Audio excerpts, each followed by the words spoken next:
In a world where strength determines one's worth, a young man finds himself abandoned by those he once called comrades. Deemed weak and unfit for battle, he is cast aside, left to fend for himself without skills, resources, or allies. Struggling to survive, he faces a harsh reality where every day feels like an uphill battle. Meanwhile, high in the mountains, a small village lives in constant terror, ravaged time and time again by a monstrous Fenrir-class beast. With no options left, the desperate villagers pull together every last coin they have to hire a renowned team of elite adventurers, warriors feared across the land for their unmatched prowess. The members of Flaming Dragon Fang are legends, each possessing their own deadly talents. But then there's Kurt, the only one among them with no combat ability, reduced to doing chores and staying out of the way. When the monstrous beast finally attacks, Kurt is the first unfortunate target, sent flying through the air like a discarded rag. As he struggles to recover, his team swiftly takes charge of the fight. Bandana attempts to restrain the creature with her wire, but the beast slams her into a wall with enough force to shatter bones. Thankfully, with their healer, Meister, nearby, she's back in action almost instantly. Learning from her mistake, she secures herself to a tree, allowing Golnova to take his shot. With a burst of speed, he soars into the air and engulfs the beast's skull in flames, ending the battle in one decisive strike. Grateful beyond words, the villagers offer what little they can to celebrate the victory, throwing a humble feast in the adventurer's honor. But the mood quickly sours when one of the warriors complains about the food, turning to Kurt and ordering him to make something worth eating. Bandana chimes in, requesting that he put in extra effort. After all, it's the last time they'll be eating his cooking. Confused, Kurt looks to Golnova for an explanation, only to be met with a cold, blunt truth. He is being expelled from the team. Stunned, Kurt protests, asking if he has done something wrong. But Golnova's answer is simple: he isn't strong enough. While he may handle their meals and chores, he contributes nothing in battle. With the team limited to only 4 members, they need someone who can actually fight, a powerful mage or at least a capable warrior. And that means Kurt has to go. Desperation seeps into his voice as he pleads with them to reconsider, but Golnova has no patience for his begging. With a harsh kick to the stomach, he silences Kurt, making it clear that the decision is final. They have no use for him anymore, and there is no room for weakness in their ranks. The next day, Kurt sets off with nothing but the clothes on his back, his future as empty as his wallet. Aimless and uncertain, he wanders until he arrives in the city of Sama. With only a few coins left to his name, he knows he must find work soon or risk starvation. Eventually, he stumbles upon a small employment agency and steps inside. Behind the counter, a receptionist named Kersel barely glances at him before asking the inevitable question: "Are you here to hire someone, or are you looking for work?" Kurt mentions that he's on the lookout for a job, and the woman at the desk nods before informing him that he'll need to undergo an interview and an aptitude assessment first. She starts by asking the usual questions: his name, age, and place of origin. "My name is Kurt Rockings. I'm 15 years old, and I hail from a secluded village deep within the Sheen Mountains called Ust," he responds. Her brows lift slightly, unfamiliar with such an isolated settlement, but she swiftly moves on to his work history. Kurt explains that he was previously a part of the renowned group, Flaming Dragon Fang, though his responsibilities were mostly mundane chores.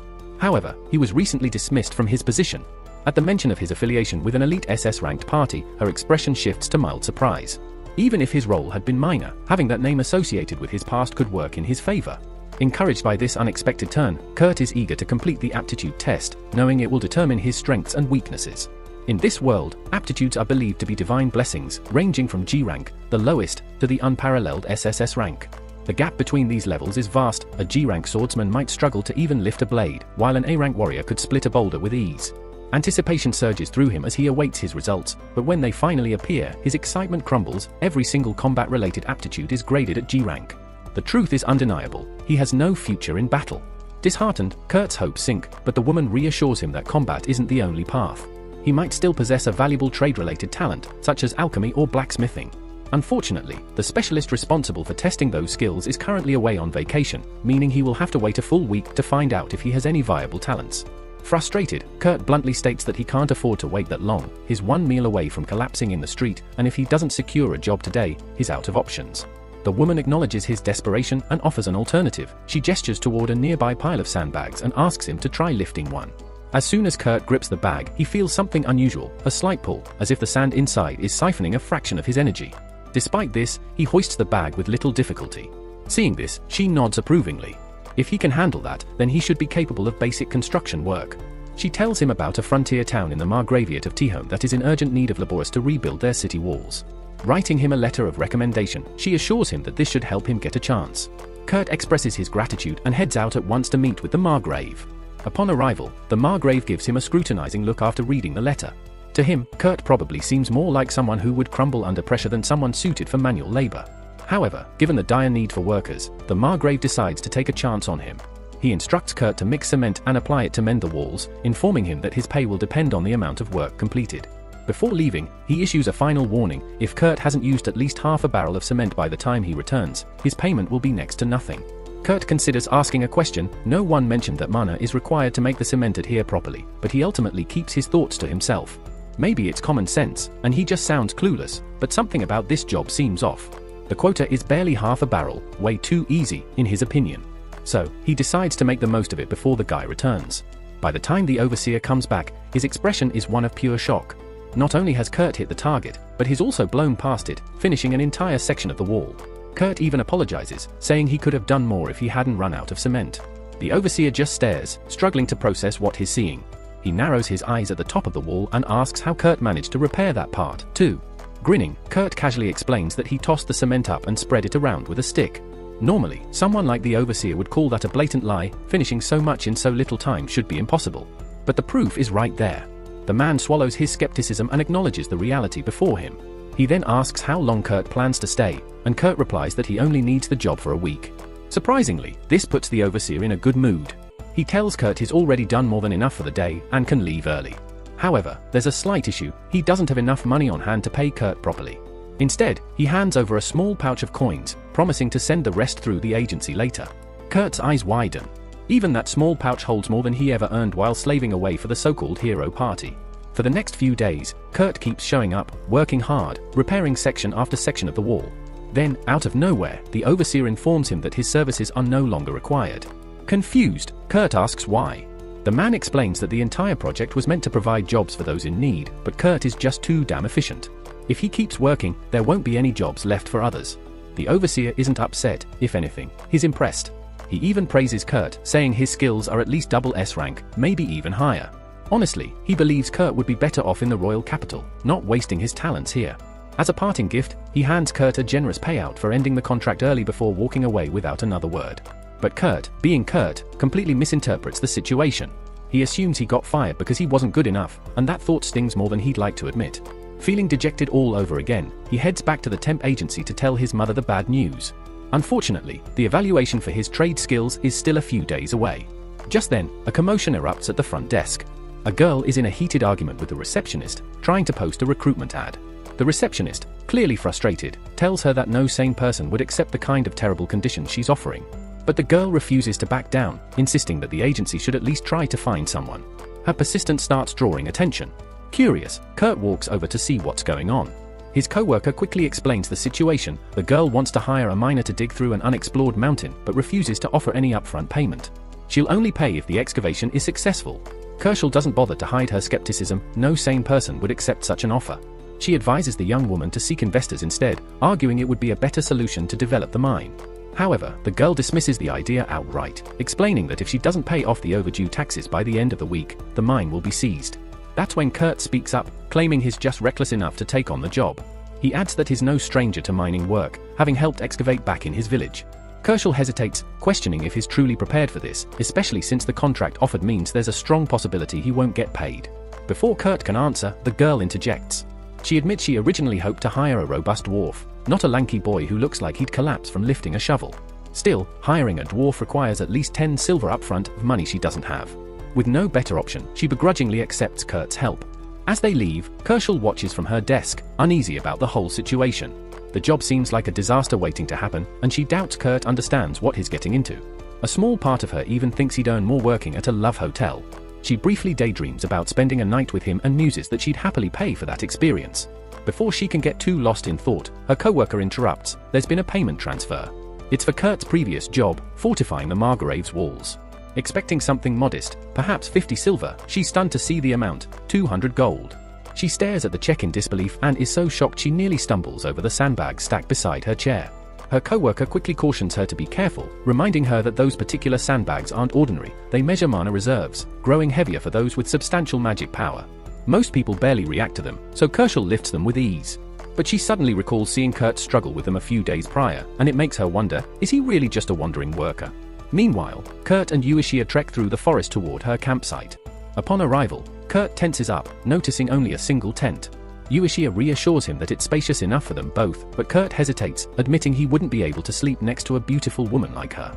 At first, Ueshiya assumes he's teasing, but when she glances at him, she realizes he's completely serious. Momentarily speechless, she silently hands him a boiled potato for dinner.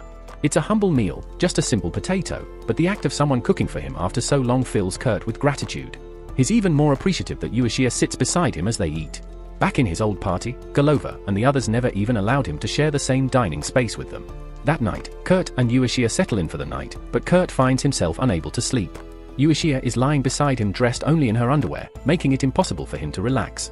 Realizing he won't be able to rest, he grabs his things and quietly heads outside to sleep under the stars. As soon as he leaves, Ueshiya, who had only been pretending to sleep, slowly opens her eyes. She had deliberately worn so little to see if Kurt would try anything while she slept. Now, she feels relieved, he's proven himself to be trustworthy. The next morning, Ueshiya steps out of the tent and spots Kurt sleeping by a tree. A small pang of guilt hits her for forcing him to sleep outside, but then she notices something: her jacket has been mended. When Kurt wakes up, she immediately asks if he was the one who repaired it. He nods. She examines the stitches, surprised by how neatly they were done. She never expected him to have sewing skills, and it makes her wonder if mining is really the right path for him. But they've already committed, so there's no turning back now. Kurt then asks if she's chosen a spot to start digging, but Ueshiya admits she was just going to pick a place at random and hope for the best. He tells her that method won't work and offers to show her a better approach. Leading her to a rocky section of the mountain, he carefully studies the terrain. Within minutes, he finds a stone embedded with gems. Ueshiya watches in shock, she never expected him to find something so quickly. Yet, he doesn't stop. In less than 10 minutes, he's uncovered every gemstone in the area. As she stares at the precious stones, her mind races. If she sold all of them, she could clear her debt instantly. But before she can celebrate, Kurt stops her. At first, she assumes he's claiming the gems for himself, but that's not it. He explains that they'll be far more valuable if he refines them into magic crystals first. She comments that it's an impressive idea, but mentions that only 10 mags in the entire kingdom are capable of such a feat. However, before she can even finish her sentence, Kurt already holds a completed crystal in his hand. Ueshiya is left speechless, struggling to comprehend how he not only created a magic crystal but did so instantly, something that would normally take even the most skilled mags at least an hour. Once Kurt has finished refining all the raw gems into brilliant crystals, he finally allows Ueshiya to take them to market. She heads to the city while Kurt remains behind in the mountains, tending to unfinished tasks. At the city's customs office, she confidently announces her intent to sell magic crystals, but their incredible quality immediately raises suspicion. The agent questions their origin, and knowing he won't believe her if she claims a random person made them, she flashes her royal family emblem to silence him. It's a bit of a bluff, she hasn't been affiliated with the royal family in some time, and they never reclaimed the emblem, but it works, granting her access to the teleportation circle leading to the capital. Upon arrival, she visits an old friend, Mimiko, who owns a shop. Ueshiya presents the magic crystals for sale, and at first, Mimiko doesn't notice anything unusual. But upon closer inspection, she realizes they contain 10 times the usual mana, valuing them at 10 gold apiece. Ueshiya is stunned, Kurt gave her 50 of them. However, Mimiko remains unfazed and casually hands over 500 gold without hesitation. Before Ueshiya can leave, Mimiko has 2 conditions. First, she insists that any future sales of these high-quality crystals be exclusive to her shop, as their sheer potency makes them too valuable to be widely distributed. Second, she wants to know the identity of the person who created them. Ueshiya readily agrees to the first request but hesitates on revealing the source, stating she needs permission first. Mimiko, who also holds a position as a court maid for the royal family, isn't pleased. She tries to leverage her status to pressure Ueshiya into revealing the information, but since Ueshiya no longer serves the royal family, she isn't bound by any obligations. Realizing force won't work, Mimiko switches tactics and makes an offer. If the mage behind these crystals agrees to join the royal family's service, he will be granted the rank of count and full access to the royal research facility. With that, Ueshiya leaves Mimiko's shop, gold in hand. The next morning, she returns to the mountain, only to stop in her tracks. In just one day, Kurt has somehow built an entire house. Thanks for watching, please like and subscribe for the next part. They sit down inside, and during their conversation, Ueshiya brings up that one of her contacts wants to offer Kurt a prestigious role as a royal mage. If he accepts, he'd be treated like nobility, great pay, full benefits, the whole 9 yards. Kurt struggles to believe someone would seriously offer him something so grand, but Ueshiya assures him it's a legitimate offer. When she asks him what he plans to do, Kurt shocks her by saying he's going to refuse. Ueshiya is left speechless, turning down a royal mage position is basically unheard of. But Kurt explains that he doesn't think he's earned that kind of status. Deep down, he still feels like he should crawl back to the Flaming Dragon Party and ask just to be their errand boy again. Meanwhile, over with the Flaming Dragon crew, things are falling apart fast. They're getting thrashed by a furious tree monster. Gulliver's fire magic isn't doing anything, and in frustration, he yells at Mortal Fist to heal him. She's been trying, but her healing spells are barely having an effect, and nobody knows why. In a desperate move, Gulliver tells their newest member to launch a fire spell, only to find out the guy can't even use fire magic. With Kurt gone, their teamwork is a mess, and Bandana's the only one who seems to realize just how deep in trouble they are. Back at the mountain, Kurt continues working with Ueschia in the gem mines, casually mentioning he found a rich mineral vein the day before, enough to keep them busy for a while. Ueschia admires his work ethic but worries he's overdoing it, especially after everything he pulled off the previous day. Kurt, being Kurt, brushes it off, saying he got a full 6 hours of sleep. That completely stuns Ueschia. She starts mentally calculating how he managed to build a house and still rest that much. Kurt misreads her silence, thinking she's mad at him for slacking, and immediately apologizes, promising to work harder. Ueschia knows she should probably sit him down and explain how ridiculously powerful he actually is, but she still can't figure out where to even begin. Instead of getting into it, they grab their gear and head to the mine to dig for more gems. Kurt leads her to the spot he found earlier. It looks like a regular patch of forest to Ueschia, but he insists there's a rich deposit underground. He gives her one odd warning, though: don't dig deeper than 500 meters, like that's even possible by accident with just a pickaxe. Before she can ask what he means, Kurt says he's heading to another site and that they'll regroup later. Left on her own, Ueschia gets to work, digging with everything she's got. She spends the entire day at it, and just as the sun starts to set, she finally uncovers a massive hunk of topaz. She's ecstatic, especially since she handed over all the profits from the last batch of magic gems to Kurt. Since she was the one who found them, this discovery felt like hers alone. She could easily ask Kurt to refine the gem into a magic stone and boost its value threefold, but something holds her back. She doesn't want to take advantage of him, he's already done so much. Still, her curiosity wins out, and she heads off to see what Kurt's been up to. She expected him to go overboard, he always does, but what she actually finds is way beyond anything she imagined. Kurt didn't just dig a hole, he built an entire underground tunnel system in just 8 short hours. Eventually, Kurt climbs out looking a bit disappointed. He explains that the dig was a bit of a failure. He only found a small amount of the material he was aiming for, and the rest is, in his words, junk. She peeks into the cart, expecting rocks and rubble, but instead sees glittering metal that definitely doesn't look like garbage. When she asks what it is, Kurt casually shrugs and says it's just mithril ore. Back home, it was so common people treated it like weeds. Ishi is stunned, completely thrown off by the idea that someone would think mithril belongs in the trash. Curious, she asks what he was originally hunting for, and Kurt pulls out a tiny, glowing stone, a piece of orichalcum. He only managed to dig up enough to fill a small box, but even that is incredibly valuable. Orichalcum is literally called the metal of the gods. A single gram is worth a fortune, and Kurt just dug up a box of it like it's no big deal. At that point, Ueschia decides she's absolutely done with mining for the day and tells Kurt that the topaz she found will be enough to cover her taxes. With that, their little agreement ends, meaning Kurt is back to being unemployed, totally unaware that he's now richer than most nobles will ever dream of being. On his way to the job agency, Kurt runs into Bandana. He's genuinely happy to see her and asks why she's out here. That's when she tells him she's no longer with Flaming Dragon, and there's a whole messy story behind it. Turns out, after their last mission fell apart, Gulliver stormed off to find a 5-star restaurant in search of decent food. But no matter how fancy the place was, everything tasted awful compared to Kurt's cooking. In a rage, Gulliver trashed the entire restaurant and left without paying. Later, when he bumped into Bandana in a back alley, she tried to talk some sense into him. But Gulliver was too far gone, obsessed with finding food that matched Kurt's standards, and ordered her to track Kurt down and drag him back by force if necessary. Instead of obeying, Bandana swiped his teleport crystal and ran. As she escaped, she noticed city guards heading for Gulliver. With no teleportation crystal, he was definitely getting arrested for the destruction he caused. To top it all off, Marlice had been summoned by the church for unknown reasons. With everything falling apart, Flaming Dragon was officially done. Bandana doesn't share every ugly detail about Gulliver's meltdown, but she tells Kurt enough for him to understand. Kurt is clearly shaken to hear that the team broke up. He still clung to the hope that one day he might return to them, but with Dream gone, that hope felt emptier than ever. Bandana, however, couldn't understand why he even wanted that in the first place. Kurt ended up explaining he had truly looked up to Gulliver, had respected him deeply, and somehow hadn't fully realized just how awful he actually was. Losing the chance to work with him again genuinely stung. Bandana didn't really get it. For her, El Nova was nothing more than a front, just an excuse to stay close and keep an eye on Kurt. Since Kurt was already headed toward the guild office, Bandana figured he must be on the hunt for a new gig. Lucky for him, she had a lead ready. One of her contacts was running a workshop and needed extra hands. And not just any workshop, this woman was an Atelier master, a big deal considering there were only a few of them, respected almost like nobles. She asked if Kurt would be interested, and of course, he agreed without hesitation.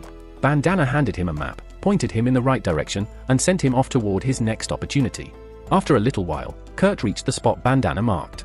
It was supposed to be an Atelier master's workshop, but honestly, it just looked like an ordinary house, nothing flashy or magical about it at all.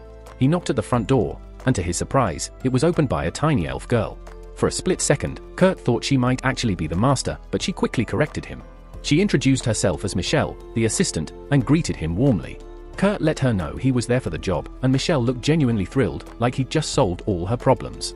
She led him into the kitchen, but as soon as he crossed the threshold, a horrific smell slammed into him, like rotten herbs mixed with something even worse. Michelle quickly apologized, explaining that the place had fallen apart since she'd been run ragged with errands. Before Kurt could say anything, a voice from deeper inside the house called out for Michelle.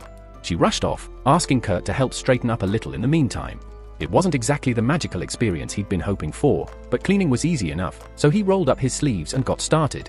About 30 minutes later, the kitchen looked brand new. Still no sign of Michelle though, and with no clue what to do next, Kurt started wandering the halls a bit. He found a door slightly ajar and knocked gently. A girl's voice from inside told him to come in. When he pushed the door open, he immediately regretted it. A nearly naked girl stood casually by the bed like it was the most natural thing in the world. Kurt immediately freaked out, apologizing profusely and stumbling backward, but the girl just waved it off like it was nothing. He quickly stammered that he was just looking for Michelle. The girl calmly mentions that she's likely down in the basement. Kurt gets ready to take off again, but he suddenly stops. His eyes catch something strange, a dark, unnatural-looking mark on her stomach. His instincts kick in immediately. It's a curse. He asks if he can take a closer look, and she nods without hesitation. Kurt kneels beside her, gently placing his hand over the mark, trying to gauge how deep the curse runs. Normally, curses like this damage internal organs badly, and he assumes eating must hurt her. But to his surprise, her stomach seems mostly fine, especially after he hears it rumble. Realizing she's hungry, Kurt offers to head back to the now spotless kitchen to make her something to eat. Meanwhile, elsewhere, Uesuier sits down with Mimiko, discussing the myethil and orculum discovery that Kurt dropped on them. The issue isn't just that he found such rare materials, it's that he didn't even refine them into magic-grade crystals, and yet their value already exceeds 50,000 gold coins. The sheer number leaves Uesuier stressed. She turns to Mimiko, asking what would happen if the world found out what Kurt could really do. Mimiko doesn't hold back. Best case, someone kidnaps him and uses him as a personal gold mine. Worst case, someone sees him as too big a threat and eliminates him. Then Mimiko flips the question on Uesuier, asking what her own plans are for Kurt. Uesuier says she's considering registering him as an Atelier master. It would grant him recognition and legal protection. She also plans to stay close as his bodyguard. The real problem, however, is Kurt himself. He's completely oblivious to how extraordinary he is and stubbornly believes he's just ordinary. If she doesn't move quickly, Kurt could land himself in serious trouble simply because he doesn't know his worth. Back at the workshop, Kurt finishes making a warm bowl of porridge for the mysterious girl he met. Just then, Michelle and the Atelier master, Atelier, come up from the basement. They freeze in their tracks. The once messy kitchen is now spotless and smells incredible. Atelier, stunned, points to the stove and asks about the food. Kurt casually explains that the girl upstairs mentioned being hungry, so he whipped something up for her. Athelier's expression changes the moment she realizes which girl he's referring to, and she quickly makes Kurt promise to keep quiet about her. Kurt agrees easily, not understanding the full weight of the situation. Atelier thanks him and hands over 3 silver coins, telling him he can call it a day. Kurt stares at the coins in disbelief, thinking the pay is way too much for just cleaning and cooking, but Atelier insists he earned it and asks him to return tomorrow. Shortly afterward, Atelier brings the bowl of porridge to the girl's room, reminding her gently that she needs to stay hidden. Still, because Kurt didn't seem like a threat, Atelier decides it's safe just this once. Lizia hasn't touched the food yet, so Atelier offers to test it for poison just to be safe. Lizia shakes her head. There's no need. Even though they only spoke for a short time, she trusts Kurt. She had a strong hunch that Kurt wasn't the kind of person to pull anything shady. Honestly, considering how far the curse had already spread, a little poison wouldn't make much of a difference at this point. Atelier had spent her whole life doubting the people around her, but for once, she wanted to trust someone. After a short pause, Atelier silently gives Lizia permission to eat. However, as soon as Lizia takes her first bite, she starts sweating profusely and collapses to the floor. Panic surges through Atelier, immediately convincing her that Kurt really had poisoned Lizia. She's already preparing herself to track him down, but before she can move, Lizia suddenly sits up like nothing ever happened, claiming she feels incredible and that the curse is completely gone. Atelier just stands there, completely stunned. That curse was no ordinary affliction. It was the kind that would take years of research and a team of master healers to even weaken, much less break entirely. Yet here it was, wiped away, all because of a single bowl of porridge. Meanwhile, far away, the secret organization responsible for cursing Lizia scrambles into an emergency meeting. Word just reached them that their carefully crafted curse has been completely shattered, ruining their plan to eliminate her quietly. Now that their subtle tactics have failed, they're preparing to switch to far more dangerous methods. Later that night, Atelier and Lysia arrive at Mimico's shop, both looking extremely serious. Lysia pulls down her hood, and the second Mimico and Uecia see her face. They're left speechless. They recognize her immediately, the third princess of the realm. Atelier quickly explains that someone placed a lethal curse on Lysia, but they still have no idea who is responsible. Considering Lysia is the only child born from the union of the King and Princess France of Gurumaku, her very existence is the keystone maintaining peace between two powerful kingdoms. If someone wanted to reignite conflict, Lysia would be the perfect target. Mimico feels relieved that Lysia survived, but she's also left wondering, how was such a vicious curse broken? Lysia makes sure to give credit where it's due, explaining that a man named Kurt was the one who healed her. The moment Uecia and Mimico hear Kurt's name, their faces change, eyes widening in shock. They all sit down, still processing the news. Uecia can't believe it. Kurt was only gone for half a day, and somehow managed to cure a curse that experts wouldn't have been able to fix in years. They plan to properly thank him later, but for now, Mimico stresses that finding out who was behind the curse is far more urgent. Normally, Lysia's royal rune is heavily protected with anti-curse magic. That means someone had to tamper with it before the curse could latch on. Only 3 people had access to the rune during the critical window: Sonova Riskouts, the first general of the Royal Expeditionary Forces, Tristan Manel, Bishop of the Poland Church, and Isidora, the kingdom's third queen. They can't just start throwing accusations blindly, they need hard proof. Atelier suggests setting a trap to lure the real culprit out. Atelier already has a clever plan in mind. Since Liz just turned 15, royal tradition says she must go through a year of training. Given that someone had already tried to kill her, another attempt seems inevitable. Atelier's strategy is to announce that Liz will be studying under a master, but it'll be a completely fake master at a fake location. The idea is to bait whoever cursed her into making a move. To make the trap believable, they need a master with real prestige, and Uecia knows exactly the person to help. She hands Atelier one of the magic crystals Kurt crafted, and the moment Atelier sees it, she's stunned. The craftsmanship and the magic quality are leagues above anything she's ever seen. It's simply perfect. Meanwhile, Kurt heads to Atelier's place the next day to continue his work. When he arrives, he finds a note on the door saying she's out. As he's standing there, Michelle shows up and explains that Atelier left with Lysia the day before and hasn't returned yet. With no assignments available, Kurt is left at loose ends. A bit disappointed, he decides to stop by the guild for a meal. While he's eating, he overhears a group at the next table panicking. Their porter has fallen sick, and without one, they can't complete their next mission. They don't have time to find a replacement either, which means they'll have to cancel. Kurt listens for a bit, then figures he could handle the porter's duties easily enough. He walks over and offers his help, openly admitting his not much use in a fight but confident he can manage the heavy lifting. Singh laughs at him, calling him too scrawny to survive. Kanan quickly smacks her for being rude but still doubts Kurt's abilities since their mission involves moving golems weighing over 200 kilos each. Kurt just smiles and says 200 kilos isn't an issue. To prove it, he effortlessly lifts both Kanan and Danzo at once, despite Kanan wearing 150 kilos of armor, like it's nothing. That display leaves them stunned, and they happily accept Kurt as their substitute porter. As they travel to the mission site, the team introduces themselves properly. Kanan is the frontliner who prefers hand-to-hand combat despite carrying a sword, Danzo is the samurai, and Singh handles ranged attacks. Normally they have a 5th member, but he's homesick, which is why they needed Kurt today. They welcome him warmly, and Kurt, humble as ever, thanks them for giving a weakling like him a shot. The group is a little thrown off since no one that can lift 400 kilos that easily should call themselves weak, but they chalk it up to either humility or weird humor. As they continue on, Kurt suddenly screams, making everyone jump and spin around, ready for battle, only to see him grappling frantically with a slime. Kurt is totally panicking, and Cena has to jump in, telling him to calm down. All he has to do is aim for the slime's core to defeat it. Kurt tries to do exactly that, but when he stabs at the core, his knife just bounces off harmlessly. And somehow he ends up poking himself instead. It's obvious he has no fighting ability whatsoever. Seeing this, Cena steps in and cleanly slices the slime in two. She's taken aback at how terrible Kurt's form really is. He did warn them earlier that he wasn't good at combat, but she didn't realize it was this bad. Feeling embarrassed, Kurt apologizes, but the rest of the team shrugs it off. They tell him not to worry, his role is just to support them during quests, not to fight. That's their job. Kurt is flawed. He just messed up badly, yet no one is angry, they're actually being nice to him. It's a complete shift from how he was treated back when he was with Dragon Fang. He's honestly just grateful to have found a team like this. After a bit more walking, they finally reach the entrance to the cave. It's completely dark inside. Cena spreads some glow moss around to light the area, and with better visibility, Kurt notices something strange on a nearby rock. Nervously, he points it out and asks if it's something dangerous. One look and Cena tells him it's goblin droppings, and fresh, too. That means a goblin nest is likely close. Hearing that, Kurt starts to freak out again. If he couldn't even handle a slime, how is he supposed to survive fighting goblins? But Kans reassures him, if it's just a few, they can handle it. The real danger is if they run into an entire horde, then it's over. The key is to move quietly and not make too much noise. They push deeper into the cave and eventually come across a set of old ruins. As they move along, Kurt feels something off about one of the walls. He's trying to figure it out when Sina spots a goblin nearby and immediately tries to take it out. Unfortunately, she's just a second too slow. The goblin gets out a scream before she can silence it. And now, echoing through the tunnels, they hear the pounding footsteps of dozens of goblins closing in fast from both directions. This wasn't part of the plan. The quest report never said anything about a horde. Now they're badly outnumbered, with no exit in sight. Sigma glances at Danzo, hoping he's got an idea. But after a quick look around, it's clear, the only choice is to fight and pray they survive.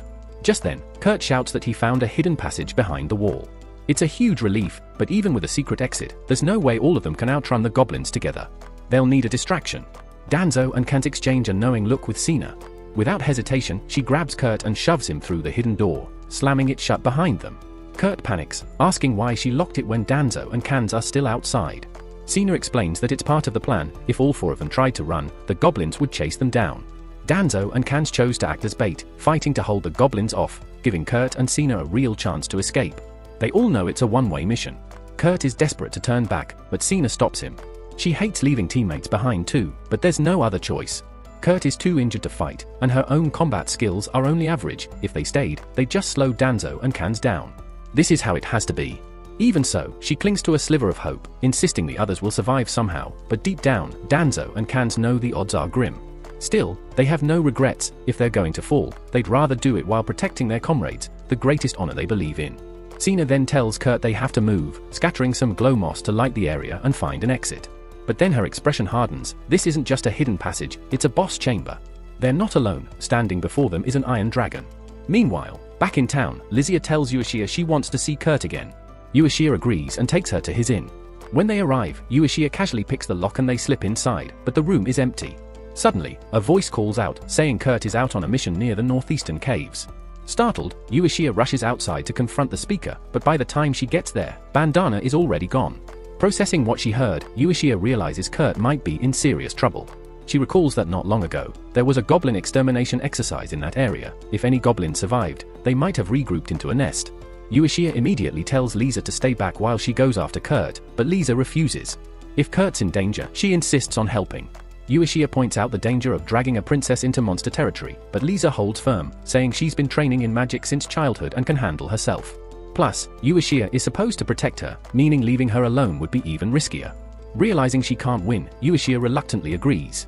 They head for the cave, and the moment they enter, they notice traces of glow moss still faintly shining on the walls. Someone came through recently.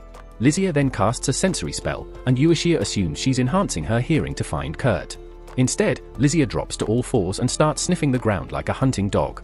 Despite only spending a short time with Kurt, she'd memorized his scent. After tracking it for a moment, she locks onto his trail, just as the sounds of battle echo down one of the tunnels.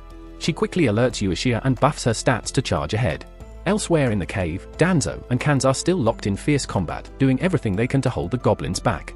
Their stamina is fading, and their movements are slowing. Just as a goblin lunges in for a killing blow, a flash cuts through the swarm. Uashia slices them down in one strike. Meanwhile, deeper in a sealed room, Sa has fallen to her knees, convinced that their end has come. There's no way they can defeat an Iron Dragon Golem with their current strength. Turning to Kurt, she apologizes for dragging him into this mess, but Kurt just smiles and tells her not to worry about it. Since he'd faced similar challenges many times before, Kurt stays calm while Sina watches in disbelief.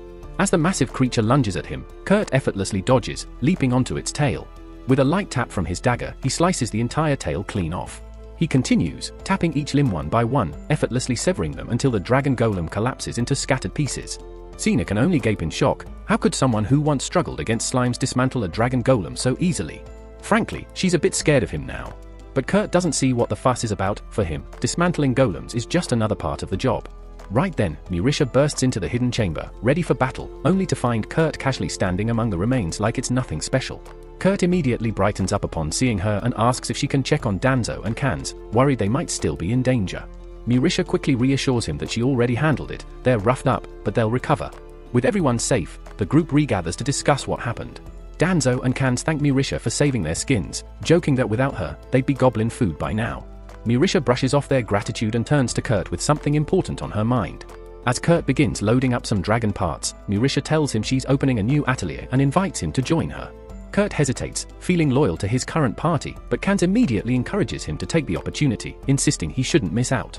With their blessing, Kurt agrees to sign on. Meister also mentions she'll need some strong hands to guard the shop once it's open, and asks Kans and the others if they're interested. They eagerly agree, with Kans even suggesting they celebrate once they're back in town. Before that, though, Meister reminds Kurt to visit the guild office for an official skill evaluation. She's already arranged for a top appraiser. Later that day, Kurt arrives at the guild and is introduced to Mimiko, a royal court mage. She's heard whispers about his talents and personally offers to assess him. After the tests, she announces his skills as B rank, but it's a complete cover-up. In truth, Kurt's readings are off the charts, all SSS ranks, and his mana reserves are far beyond anything she's ever seen. Mimiko feels relieved she handled it herself, realizing if this information leaked, it could spark chaos across the kingdom. Unfortunately, Kursel, hiding nearby, overhears everything. The next morning, the team sets off toward the town where the new atelier is to be built. However, Meister still hasn't revealed who the workshop's new master will be. Kans is particularly curious, asking questions that Meister dodges awkwardly. By now, Shin has figured out that Meister had ulterior motives for inviting them. As they approach the town, Kurt suddenly realizes he's been to this place before. After returning to the spot where he once repaired the wall, Kurt couldn't help but feel uneasy, haunted by the belief that the Margrave had dismissed him over shoddy workmanship.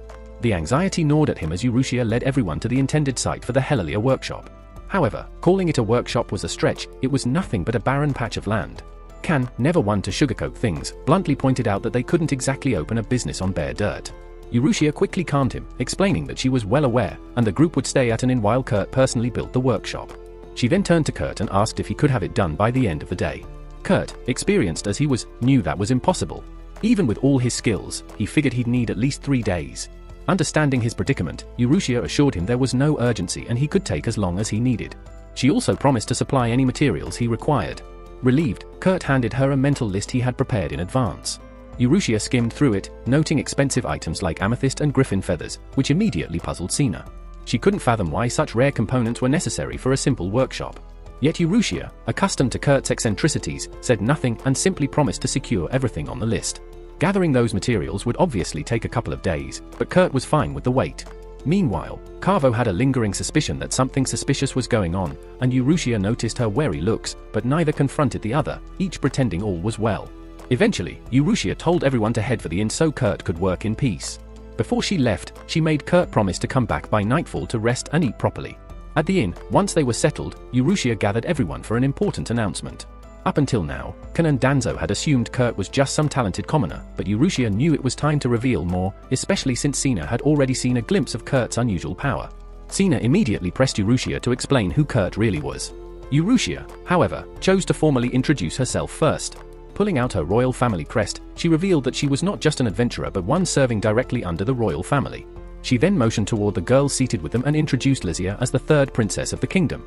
Kan, Danzo, and Sina were dumbstruck. Kan even awkwardly rose to bow, but Lysia reassured him that such formalities were unnecessary. She was traveling incognito.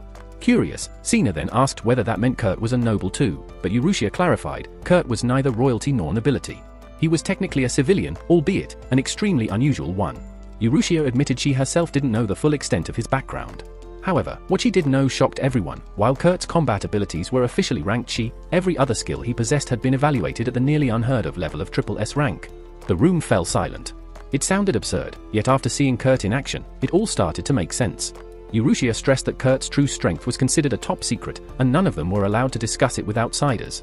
Even more startling, Kurt himself had been kept in the dark. Urushia and Mimiko had lied to him, telling him he was merely a B-rank adventurer. Urushia had previously revealed that Kurt was intended to become the next Atelier master, though she had never planned to disclose the true reasons behind this decision. Upon hearing this, Sina stood up abruptly, anger flashing across her face.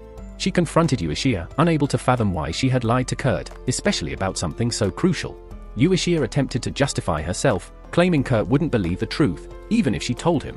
But Sina was not convinced. She vehemently rejected Urushia's excuse, calling it absurd. Urushia then tried another defense, arguing that she was simply trying to protect Kurt. If his true abilities became public knowledge, she feared others would exploit him. Sina, however, sharply retorted that it was Urushia herself who was exploiting him, not the other way around.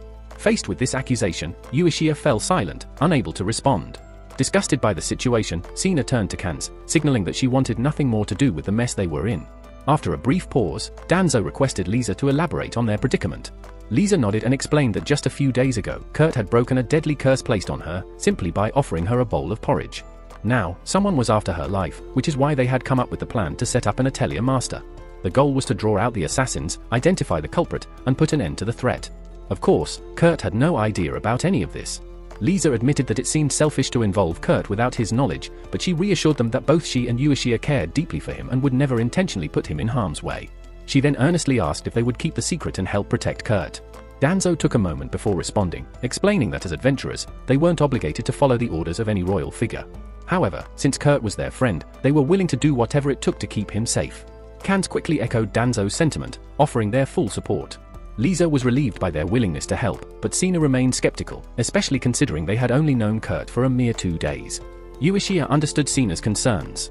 Even though she spoke of Kurt as though they had known each other for years, she had only met him last week. To this day, Uesuiya still found it hard to believe the extraordinary feats Kurt had already accomplished. Sina excused herself, saying she needed a walk to clear her mind before making any decisions. As she wandered through town, she found herself heading toward Kurt's worksite. She felt strongly that Kurt deserved to know the truth about his strength. But as she approached, she was taken aback by what she saw. In just a few hours, Kurt had single-handedly laid down the entire foundation for the workshop. She approached him, asking if he had really built all of this by himself. Kurt casually confirmed that he had, mentioning that he thought it was normal since Uesuiya had told him he was only B rank. Sina stared at him, stunned. There was no way a B-ranked worker could have completed something like this so quickly. It dawned on her that Kurt's perception of his own abilities was entirely skewed. Having grown up in a village where building a dozen houses in a single day was considered routine, Kurt saw this as nothing special. Still, Sina couldn't shake the feeling that it wasn't right for Uesuiya to keep Kurt in the dark, especially when he was doing all this work. She asked him if he felt resentful about the heavy burden that had been placed on him. Kurt smiled gently and shook his head. He explained to her that he didn't feel burdened. Kurt had no reason to feel upset, especially since he found joy in being useful when he was part of the hero party. Despite them constantly belittling him, calling him worthless, and eventually booting him out, Kurt was now in a place where his worth was recognized, and that made him happier than words could express. Meanwhile, Danzo lingered in the town square for a meeting with a trusted informant, someone who looked suspiciously like Bandana. Remember how Danzo's group hired Kurt after their original porter fell ill? It turns out that wasn't just bad luck. The so-called porter, Bibernac, was actually a spy, planted with the mission of tearing Danzo's team apart from the inside. Some jealous adventurers, unable to tolerate Danzo's team's success, had paid Bibernac to sabotage them. The informant had already tracked Bibernac down and left Danzo with clear directions to find him. With this valuable intel in hand, Danzo paid her and set off to a local tavern. Inside, a bald, miserable man sulked into his drink. Not only had the waitress rejected him after he tried to grope her, but his scheme to destroy Danzo's group had failed miserably. Still, he was already scheming again, having recently heard that Danzo's party had teamed up with an Atelier workshop connected to the third princess. If he played his cards right, this could lead to a significant payday. Danzo, however, had other plans. From the shadows, he asked Bibernac if he was enjoying what might be his last drink. The words froze Bibernac in his tracks, and he immediately bolted for the door in a panic. He dashed down the alley but tripped over a wire placed perfectly across his path, crashing hard to the ground. Danzo approached without haste, quickly realizing that Bibernac's sick leave for the mining job had been a cover-up. Bibernac feigned ignorance, but it was too late. Danzo drew his sword and swung at Bibernac's neck, but stopped just before making contact.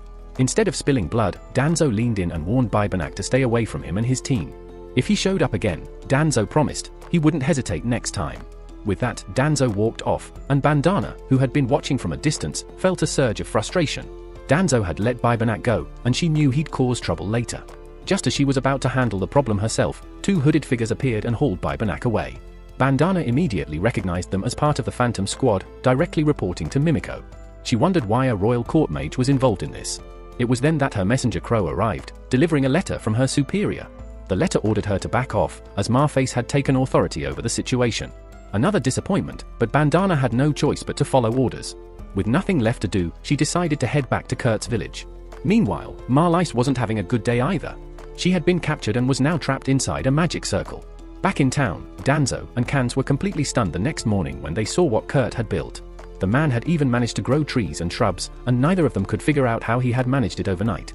Everyone is stunned, except for Lisa, who's lost in her daydreams about marrying Kurt and living with him here forever. Kurt walks in to greet everyone, invites them inside, and gives them a tour of the place. He starts with the entrance, then shows off the 2 basement floors, and even the custom water purification system he built using magical gems. He made sure there's enough room for everyone, including a special one reserved for the Atelier Master. Speaking of which, Kurt still doesn't realize that he's supposed to be the Atelier Master. Uesuiya decides to hold off on telling him for now and quickly makes up a story, saying that the Atelier Master is delayed. She then casually asks Kurt where his room is, but Kurt, ever the humble soul, replies that he doesn't need one. He figures he'll just crash in a broom closet since he's only good for running errands. The others immediately shut that idea down, insisting he use the Atelier Master's room instead, but convincing him takes a full 2 hours. Then, Uesuiya asks Kurt if he could set up a barrier around the house to block out any curses. Kurt admits he's never made a barrier before and isn't sure if he can manage it. So, Uesuiya decides to rely on the backup ward spells Mimiko left behind and spends the whole night setting them up around the property. The final seal needs to go right outside Lisa's room, so Uesuiya heads there to place it. However, as soon as Lisa hears footsteps in the hallway, she assumes Kurt is trying to sneak into her room and rushes to the door, ready to greet him with open arms. But when she sees it's just Uesuiya, she's clearly disappointed, as she was hoping to rope Kurt into cuddling with her for the night. Uesuiya tells her to cut out the weird fantasies and warns her not to mess with Kurt's innocent mind, especially since he's the kind of guy who would do anything just to feel useful. If she told him to plow her field, he'd probably grab a shovel and start digging the next day. Meanwhile, Kurt is in the kitchen preparing breakfast for everyone.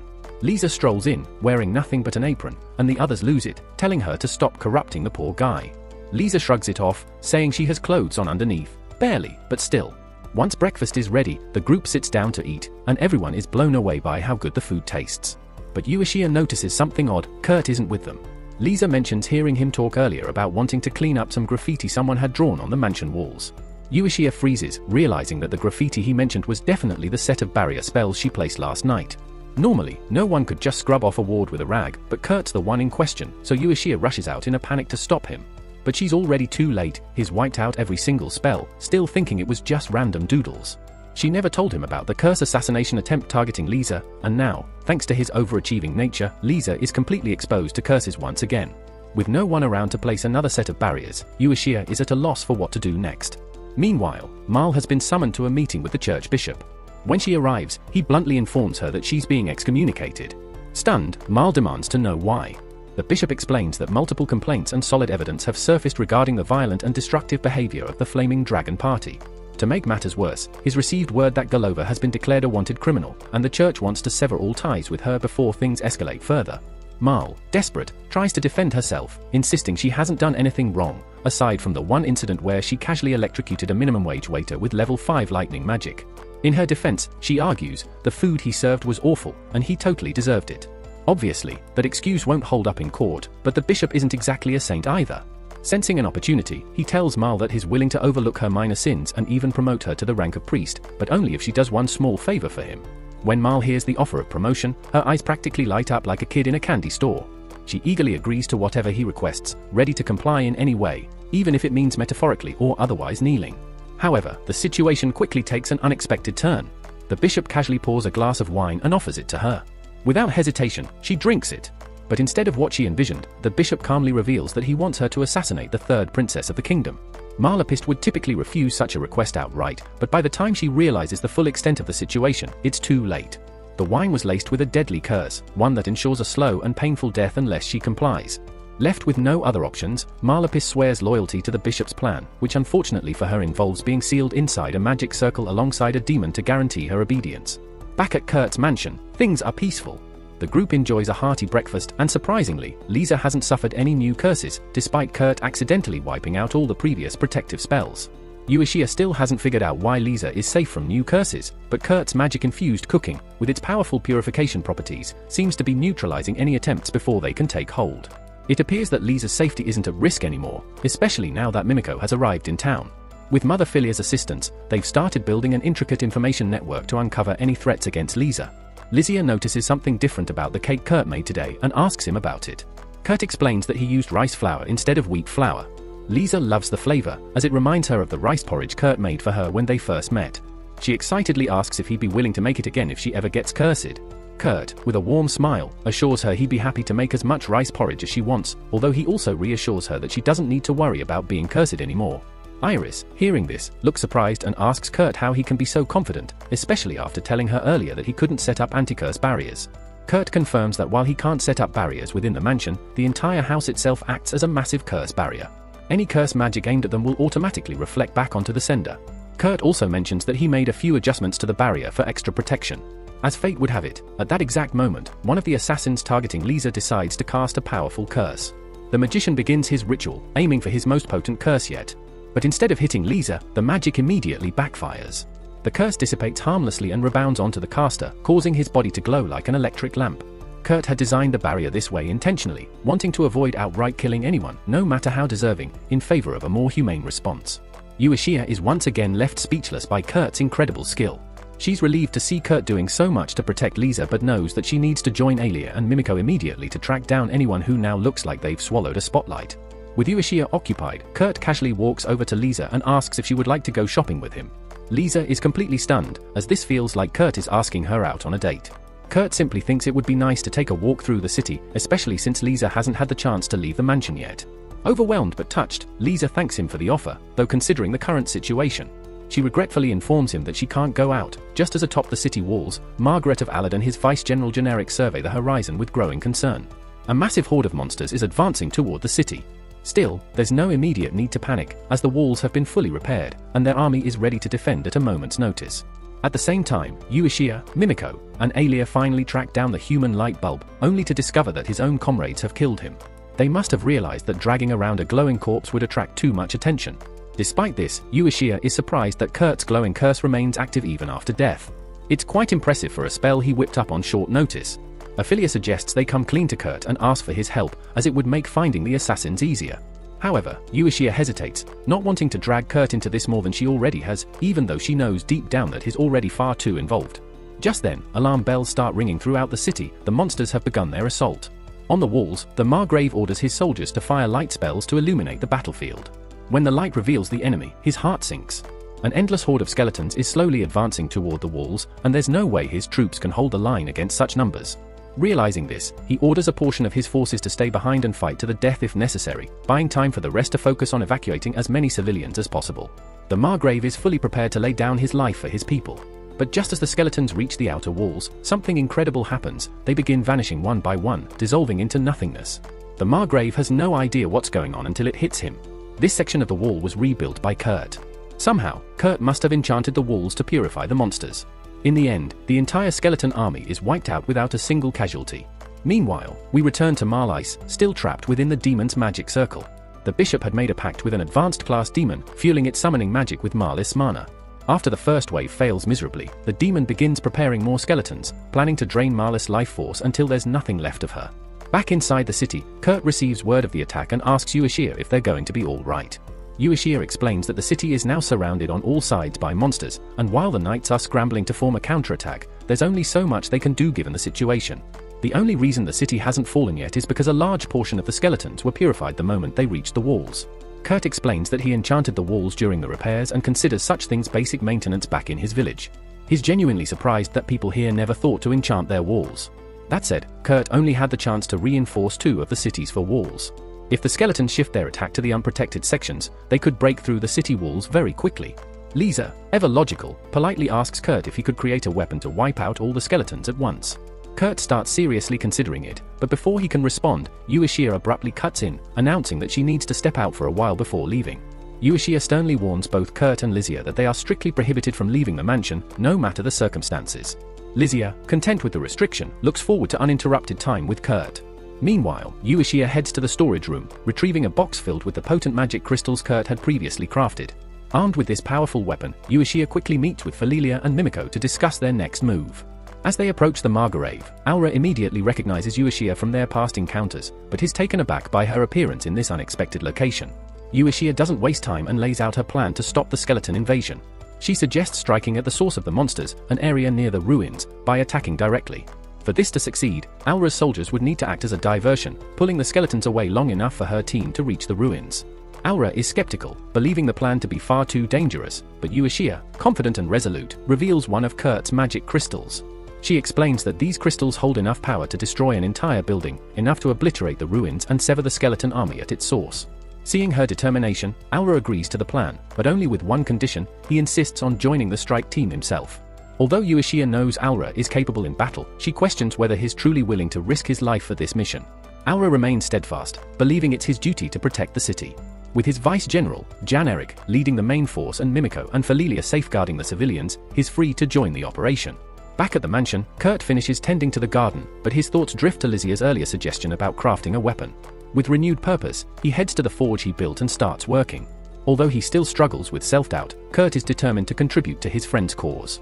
He recalls how, back in his village, blacksmiths created amazing weapons effortlessly. Though unsure of his own abilities, Kurt pushes forward, committed to forging a weapon worthy of the task ahead. Meanwhile, as Ueshiya and Aura prepare to set out, they're confronted by a swarm of monsters.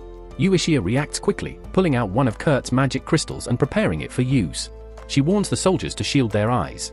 When the crystal strikes the ground, a brilliant flash of light erupts, annihilating the monsters in an instant.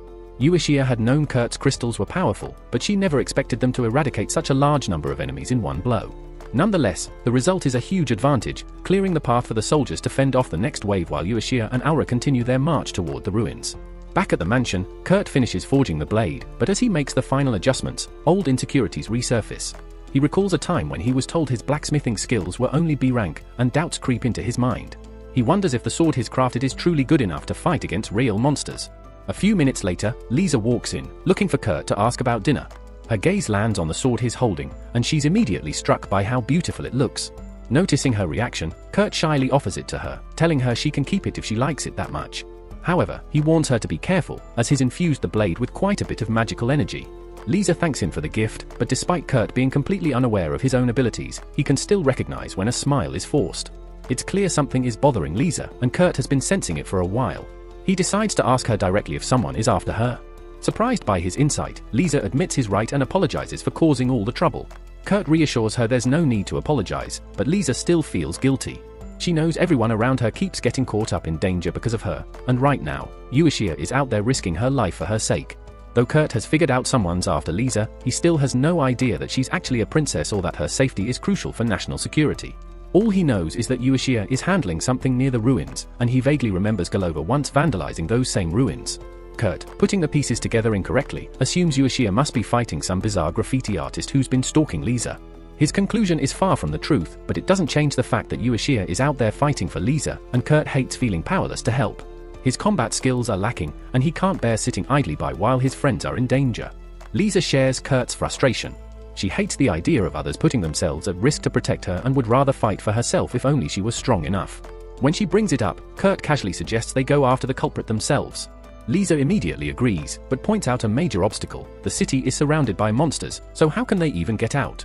Without missing a beat, Kurt assures her it won't be a problem. He has his own ways of dealing with such challenges. Meanwhile, far out on the battlefield, Ueshiya suddenly shivers, a deep instinct telling her that Kurt is probably about to do something wild again. At the mansion, Lizia was gearing up for battle when she realized she hadn't tested the enchanted sword Kurt had given her. Intrigued by its magic, she raised it high, eager to see what it could do. To her surprise, nothing happened. Just then, Kurt entered the room, asking if she was ready. As Lizia turned to face him, she saw the sword had somehow activated, sparking a change she hadn't expected.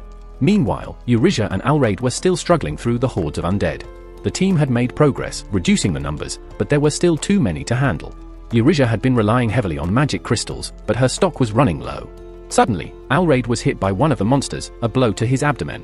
Eurizia tried to reach him, but the undead swarmed her, preventing her from accessing another crystal in time to defend herself. Just as things seemed dire, Kans and the others arrived, having heard about the situation. They'd completed their mission and rushed back to help.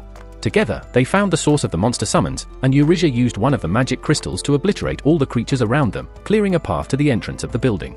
Afterward, she gave Alraid some of Kurt's healing soup, and once he had recovered, they readied themselves to move on. Although more monsters began appearing from the building, Kans and the others held them off, allowing Eurizia and Alraid to enter the structure without interference. Elsewhere, deep in the ruins, Malefus was being drained of her mana. If things continued at this rate, she would die, but the demon in control of the situation didn't care about her fate. What caught his attention, however, was the unexpected resistance the humans were putting up. He was particularly impressed by Eurizia and Alraid, who had already breached the ruins, so he decided to face them directly. As they navigated the corridors, Eurizia and Alraid eventually discovered the source of the undead. Eurizia threw one of Kurt's magic crystals into the chamber, destroying both the creatures and the spell that had been summoning them. She was amazed at how smoothly it had gone, but of course, it wouldn't be that easy. Moments later, the demon appeared before them, challenging them to fight. Eurysia charged forward, using the magic crystal as a weapon, but when it struck the demon, nothing happened. The demon smirked, declaring it had infinite HP. Alraid, not buying the claim, slashed the demon's midsection, but the wound immediately healed itself. The demon wasn't regenerating because it had infinite health, but because it was siphoning Maleficus's mana at an alarming rate to heal itself, draining her life force with every second. The demon then acknowledged to Alraid and Eurysia that they were far more impressive than the typical humans it had encountered, but in the end, they were still no match for it. The same went for all their allies fighting outside. Despite their best efforts to defend the city, the relentless wave of undead would eventually overwhelm them. Alraid, standing firm, retorted that none of his comrades would fall to such a monstrous foe, but the demon merely smirked and stated that it could summon endless waves, grinding them down to nothing. Even the 3 fighters outside would not survive the next assault. Yet, Eurysia and Alraid refused to accept that fate. In a coordinated strike, Eurysia decapitated the demon while Alraid drove his sword through its heart. But to their shock, the demon casually reattached its head and continued its taunts. It promised to slaughter all the knights, then target the princess. For its amusement, the demon suggested sparing Eurysia and Alraid, letting them live just long enough to witness Lysia's slow, agonizing demise. Eurysia was desperate to prevent such a cruel fate but felt powerless. Nothing they did seemed to work, and even Kurt's magic crystals had proven ineffective against the demon's power. Meanwhile, Maleficus had resigned herself to the inevitable. Her strength had dwindled so much that even if she managed to escape the magical circle, she lacked the energy to flee. Worse still, the curse the bishop had placed on her meant she hadn't eaten in days, leaving her weaker and more famished than ever. She found herself wishing for just one more taste of Kurt's cooking before her life ended. In her delirium, she thought she heard Kurt's voice calling her name. But it wasn't a hallucination. Kurt and Lysia had just broken through to the chamber. Maleficus was stunned to see Kurt there, and even more shocked to see that he had brought the princess with him. She quickly wondered if Kurt had figured out her involvement in the plot to kill Lysia and brought the princess here to witness the end. However, Kurt hadn't known Maleficus was even involved until he arrived. He looked at her and asked bluntly if she was behind the attempts on Lysia's life. Maleficus explained that she had been expelled from the church and manipulated by Bishop Tristan into this position. Both Kurt and Lysia heard her explanation, but each interpreted it differently. Lysia immediately realized that Tristan was the mastermind behind all the assassination attempts on her, while Kurt assumed Maleficus had just been scribbling out her frustrations after being cast out. Neither Maleficus nor Lysia understood Kurt's interpretation, but Lysia supported whatever Kurt said, regardless of how nonsensical it seemed. Kurt then asked Maleficus if she had any idea where Eurysia might be. Maleficus didn't recognize the name Eurysia, but she recalled seeing 2 adventurers earlier, likely on the floor above. Kurt thanked her for the information and quickly prepared to search for Eurysia, still intent on leaving Maleficus behind, as he dismissed the magic circle as mere graffiti. But Lysia intervened, asking him to clean up the circle while she went to find Eurysia herself. Kurt tried to dissuade her, warning her of the danger in going alone, but Lysia pointed out that he had given her a magic sword, so she would be fine. He reluctantly agreed, and as Lysia left, Kurt somehow found a mop and bucket and began scrubbing away. Maleficus watched, bemused, knowing that no amount of water or cleaning would erase a magic circle. Yet, Kurt seemed unaware of the impossibility, scrubbing it as if it were any ordinary mess. As soon as the circle was disrupted, a demon felt its mana severed, no longer able to absorb attacks. It quickly dodged as Eurysia and Alraid launched their strikes, both confused by the change, but realizing that the demon was now evading in fear. Eurysia reached into her bag for her last remaining magic crystal, hoping to end the fight, but the demon knocked it from her hand before she could use it. With no other options, their chances of victory seemed slim. Just as the demon prepared to strike with full force, Lysia appeared, calling to Eurysia. The demon, which had targeted Lysia from the start, immediately stabbed her, killing her instantly and mocking her for being reckless. However, to its surprise, Lysia's body dissolved into butterflies, revealing that it had struck a decoy. The demon, unable to comprehend, believed it had killed the real Lysia, but what it had destroyed was merely an illusion created by the Sword of Confusion. The sword's power generated perfect illusions, bewildering the enemy by showing disjointed images or, as in this case, a flawless replica of Lysia. The demon continued to try and kill Lysia, but every strike passed through another illusion. While it chased the false images, the real Lysia had quietly moved to the crystal Eurysia had dropped. She crushed the crystal, unleashing an explosive surge of energy that obliterated the demon. With the demon's death, the undead horde it had been sustaining vanished, and the city was finally free from the threat. The people could relax, knowing they were safe. However, Eurysia was furious with Lysia for putting herself in such a dangerous situation. Lysia apologized for arriving without prior consent but confessed that she couldn't continue hiding while others fought to protect her. Eurysia, though frustrated, knew she had no real right to chastise Lysia. After all, had Lysia not intervened when she did, both she and Alraid would have perished at the hands of the demon. Alraid, eager to thank Lysia for saving him, was swiftly told there was no need. Lysia noted that he had fought with greater resolve than she had and that his efforts in defending the city deserved more recognition. She promised to reward him for his bravery. Meanwhile, Kurt finished erasing the last traces of the magic circle. However, even with the circle gone, the curse Malefus carried from the demon's magic remained, preventing her from consuming food. It seemed only a matter of time before she would starve to death. Recognizing her hunger, Kurt offered her some of his lunch, an act of kindness that Malefus deeply appreciated. But she knew the curse would make her vomit it back up. Still, she chose to eat it anyway, just to savor the taste of Kurt's cooking one last time before her inevitable end. To her surprise, as soon as she took the first bite, Malefus realized she could eat it without issue. Within moments, the curse lifted from her stomach entirely. It was clear that Kurt's food had broken the curse, and Malefus was taken aback by this revelation. For the first time, she understood what Kurt was truly capable of. Her thoughts drifted to everything Kurt had done for her and the rest of the Flaming Dragon party. She finally grasped the truth: the strength of their group had always been supported by Kurt's efforts in the shadows. A wave of genuine regret washed over her, and she offered him a heartfelt apology for the way she had treated him in the past. Now, Malefus wasn't suddenly a kind person, she was still, well, Malefus. But at least she was beginning to see Kurt's value, and that was a step in the right direction. While Malefus may have evaded immediate punishment, the situation quickly catches up to her as 2 agents from Mimico arrive to arrest her for her role in the assassination plot. In a panic, Malefus calls out to Kurt for help, but Kurt, ever calm, simply reassures her that he'll bring her food during her prison time whenever she wants. As she's hauled off to prison, Lysia approaches Kurt to check on him. Kurt assures her he's fine, though he admits he's more concerned about Ulysia and the others who were engaged in the battle. Lysia comforts him, letting him know they're all right since they'd each received some of the healing soup Kurt had prepared. Once everyone returns from the battlefield, Kurt invites the group to a grand feast at his mansion. However, as they sit down to eat, the soldiers remain oddly quiet, simply enjoying their food without speaking. Kurt worries they might be eating out of politeness, but Alraid quickly reassures him. It turns out, the silence isn't out of obligation but because the food is so extraordinary, they're all focused on savoring each bite as much as possible. Relieved, Kurt smiles at the thought of them enjoying the meal. As everyone continues eating, Lysia calls Alraid over to introduce him to Kurt.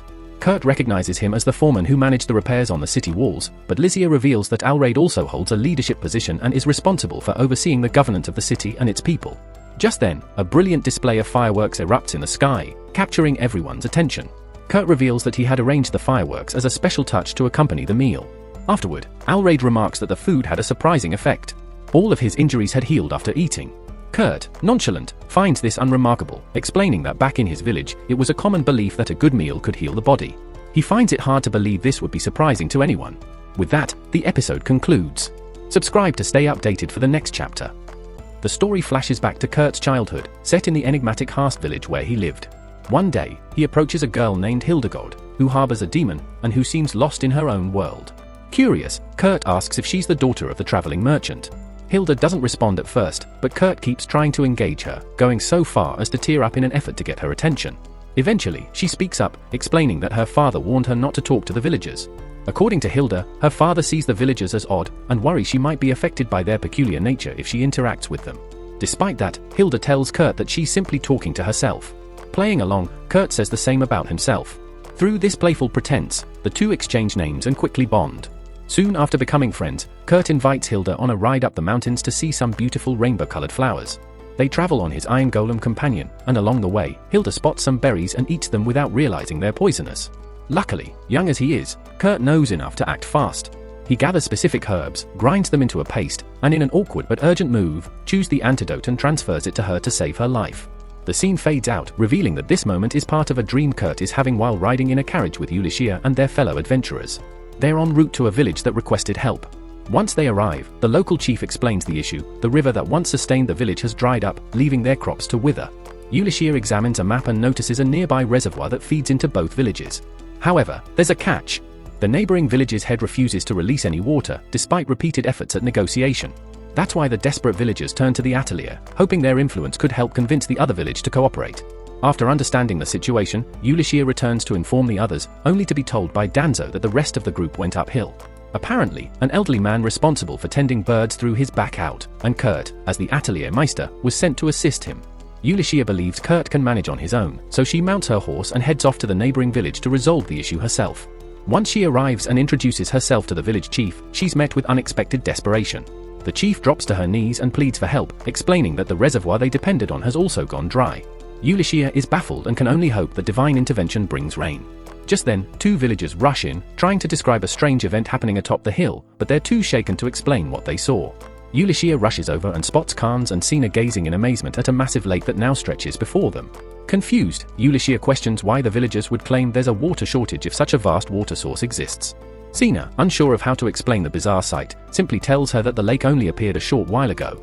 Before Ulysses can process it, Kurt comes jogging over with an innocent look on his face. Ulysses immediately suspects he had something to do with it.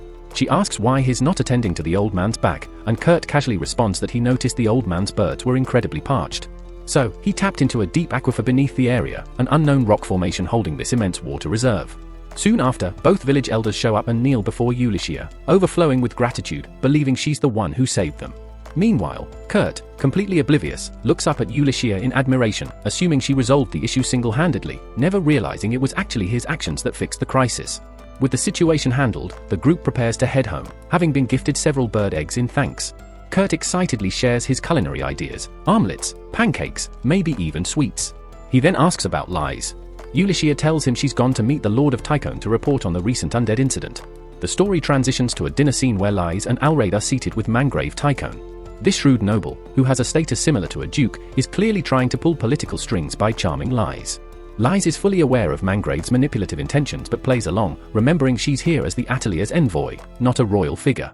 Mangrave probes for details about the Atelier Meister, trying to learn more about the person responsible for fending off the undead threat. Lies dodges his inquiries carefully, determined to shield Kurt from being dragged into political games. As they continue speaking, Mangrave turns the topic toward the Atelier's town, noting that it still lacks an official name.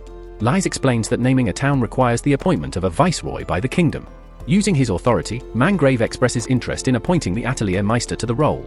Immediately, Lies sees through his maneuver, is aiming to gain control over Kurt. But since Kurt isn't even aware of his role as the Atelier Meister, Lies knows she can't let this happen. She politely says that the decision isn't hers alone to make. Mangrave grows suspicious. He points out that as both princess and Atelier representative, she should have some decision-making power. Lies, caught off guard, doesn't know how to respond. The tension rises as Mangrave then turns to Alraid. He asks Alraid, commander of the town's knights, if he has any objections to naming the Atelier Meister as viceroy. Lies anxiously hopes Alraid is as unaware of Kurt's identity as she thinks. Unknowingly, Alraid agrees right away. Lies is forced to interrupt yet again, bringing up another objection to stall the appointment. This leads Mangrave to wonder if there's some underlying issue or shortcoming in the Atelier Meister that disqualifies him for the position. His remark offends Lies a lot, and unable to restrain herself, she declares with pride that no one in the nation surpasses the Atelier Meister in talent. Unfortunately, her passionate praise of Kurt only confirms Mangrave's suspicions. Wearing a smug smile, he confidently announces that the Atelier Meister will, without a doubt, be named the new viceroy. Lysalot hurries back to the Atelier with shocking news that throws everyone into confusion. Ulysses worries that this might force them to present Kurt as the Atelier Meister, which is a huge issue, because Kurt himself doesn't even realize that he is the Meister. She proposes finding someone else to impersonate the Atelier Meister to quickly resolve the matter. However, this plan quickly falls apart. Every knight has seen Kurt, and they all know who he truly is. No one would believe in a substitute who lacks his strength and reputation. Initially, Lysalot agrees with Ulysses' suggestion, but when she realizes this would mean replacing her beloved with someone else, she snaps, screaming that she won't allow it. There is no other person like Kurt in the entire city, no, in the entire world. She demands to know where he is, and Ulysses jokingly says he's busy raising a child. What? Her lover has a child that isn't hers? If there's anyone who jumps to wild conclusions, it's Lysalot. She shouts that even if the child isn't hers, she'll still raise it and train it herself. Her instincts as a woman flare up, and she knows her position. She's a princess, and she can make anything happen. Ulysses, of course, is only messing with her. Kurt doesn't have a child, he's simply taking care of an egg they brought back from their last trip, and it's close to hatching. Knowing Kurt's habits, Ulysses starts to worry. What kind of creature could possibly emerge from an egg he's personally nurturing? Her worry proves justified when Kurt suddenly calls out for them, announcing that the egg has finally hatched. Meanwhile, in another place, Mimiko is overwhelmed by the stack of reports piled on her desk. She vents to Lady Ophelia, who teases that Mimiko looks like her mask is slipping. Discussing the paperwork, Ophelia casually mentions that Bishop Tristan has been found dead. She believes it was the doing of the Poland Church, trying to assign blame for the failed summoning ritual. She then asks Mimiko what her plans are for Marla Feiss, whether she intends to kill her. Though Mimiko might want to, she remembers that Kurt once told Marla Feiss he'd visit her in prison. If she acts against Marla now, it could enrage Kurt. Lucky for Marla Feiss, the bond she once took for granted is the only thing protecting her now. As for Kurt, Mimiko soon receives a letter that leaves her stunned. The egg Kurt had been caring for hatched into a girl. Now she wants to ask Ulysses about her future, since Ulysses was the one who made the offhand prophecy that Kurt was raising a child. That silly joke turned out to be true, and Mimiko is far too stunned to process it. She gathers everyone together, and a small child sits comfortably on Kurt's lap, gently touching his face and calling him Papa. Although the child just emerged from an egg, she appears to be around 3 years old. Ulisha reminds Kurt that it's unnatural for a human-looking child to come from an egg and labels her a monster. Despite that, Ulisha demands that Kurt hand over the child. When he questions her intentions, she plainly states that the child must be eliminated. Kurt refuses, unwilling to surrender the baby. He believes there's no way such a gentle child could bring harm. Even when Ulisha pulls the girl away from him, Kurt desperately pleads, offering to take full responsibility. She dismisses his offer. But then the child gazes up at Ulisha, touching her cheek and calling her Mama. Ulisha is stunned, momentarily picturing a peaceful life with Kurt, raising the child together. Before she can get lost in the fantasy, Lisa Lotta bluntly reminds her that the girl isn't her child with Kurt. Ulisha denies having such thoughts, but Lisa Lotta takes the girl from her. When the baby touches Lisa Lotta's cheek and also calls her Mama, she, too, is overwhelmed. She lets go of the child, and Sina scoops her up. The girl calls Sina sis. Just as Sina begins to enjoy the new title, Lisa Lotta returns, hoping to be called Mama again. Meanwhile, Khan speaks up, telling Ulisha that there's no reason to kill the child. He believes that with proper guidance, even someone born from darkness can change for the better. Left with no other option, Ulisha agrees. Lisa Lotta then suggests giving the baby a name. Since the child called her Mama, she proposes a name blending hers and Kurt's, Karuri. Ulisha protests, unwilling to admit the girl also called her Mama, and offers an alternative, Yakui. The disagreement quickly turns into a loud argument, eventually waking the baby. Curious, the child asks why they are fighting. She reaches out and holds their hands, calming everyone instantly. At that moment, they realize it no longer matters whose name is used. Seeing how much joy and unity the child brings, Kurt proposes a new name, Akari, symbolizing a place or area that connects them all. Everyone agrees, and the child beams with happiness at her new name. Even in a joyful moment, Ulisha remains cautious about the unfamiliar child. She secretly sends strands of hair and saliva to Mimiko for examination, wanting to be sure before making any decisions regarding the girl. The next morning, Kurt constructs a separate space in the house for the child. Akari is thrilled, but Ulisha doesn't see it as a room, more like a confinement area. There are no windows the child could use to escape, and layers of protective magic surround it, just in case the girl harbors malicious intent. As a further precaution, Ulisha makes sure Lisa Lotta and Akari don't come into contact with the girl until she receives Mimiko's results. With business matters to handle alongside Kurt, Ulisha summons him to head out. Akari wishes to accompany them but is told she must stay behind. She then asks Sina to watch over the baby until they come back. While traveling, Ulisha urges Kurt to move swiftly with their agenda so they can return to Akari quickly. Midway, she hears the sound of a baby and questions Kurt about it. When he confirms hearing it too, she checks the carriage. To her disbelief, Akari is inside, fully dressed. They wonder how she managed to sneak in. But since taking her along isn't an option and returning home would delay them too much, they look for an alternative. Fortunately, Ulisha notices a rider trailing them and asks the woman for help. While she's away, Kurt reflects on what troubles Ulisha. It isn't that she rejects the child out of dislike, she's simply worried about everyone's safety. He ponders whether he made the right call and what they'd do if the girl turns out to be dangerous. Ulisha returns, interrupting his thoughts. She's aware of what's on his mind, and she agrees with his concerns. Yet, since the future is unknown, neither of them can be faulted for how they feel. As they pause, an older man appears, reminding them of the urgency of their mission to save the city. Both Kurt and Akari answer with eager determination, while Ulisha silently watches their enthusiasm.